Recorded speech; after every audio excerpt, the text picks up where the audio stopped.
என்னங்கன்னு சொன்ன பண்டாட்டி பிள்ளை எல்லாம் கொண்டு போய் சுடுகாட்டுல போட்டு பேய் பிசாசன்னு சொல்லி நெருப்பை அள்ளி போட்டுட்டு திரும்பி பார்க்காமலே ஓடி வருவாங்க.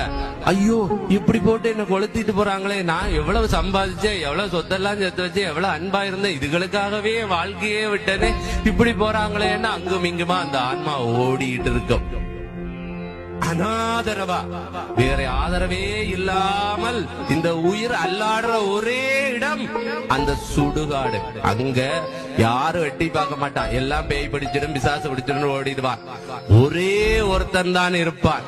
எல்லாரும் பேய் என்று எதை போட்டு சென்றார்களோ, பிசாசு என்று எதை பார்த்து ஓடி சென்றார்களோ, அந்த உடலை சுட்ட சாம்பலை அள்ளி தன்னுடைய தேகத்திலே பூசிக்கொண்டு, அன்பே நான் இருக்கிறேன்டா உனக்கு, நான் தாண்டா உன்னோட என்னைக்குமே இருக்கிறவன், இன்னைக்காவது தெரிந்து கொள், அஞ்சேல் என்று சொல்றதுக்கு அங்க யார் இருப்பான்னா ஒரே ஒருத்தர் சிவபெருமான் தான் இருப்பான். அதைத்தான் சம்பந்தர் சொல்லுவார், சுடலை பொடி பூசி என் உள்ளங்கவர்கள்வன் என்று சொல்லி.